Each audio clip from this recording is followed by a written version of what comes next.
ஸ்ரீ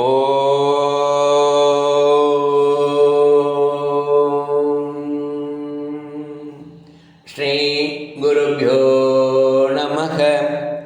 பகவான் ஸ்ரீ விஸ்வநாதர் அருளிய ஸ்ரீமத் விஸ்வோபனிஷதம் பாகம் 2, போதனை எண் 609. போதனா நாள் 21/2/1978 செவ்வாய்க்கிழமை.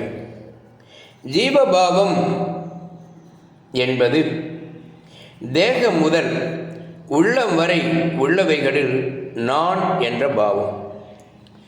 உள்ளம் நான் என்பது மற்றவைகளுக்கு நான் சாட்சியே என்ற பாவம்.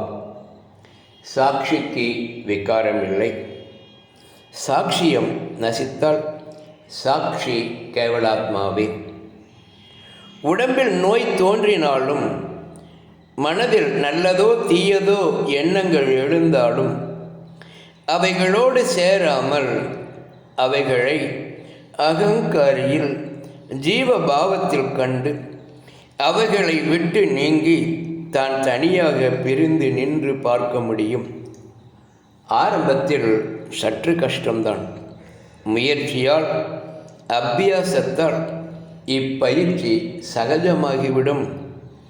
அப்போது அதை ஜீவன் முக்த நிலை என்பர்.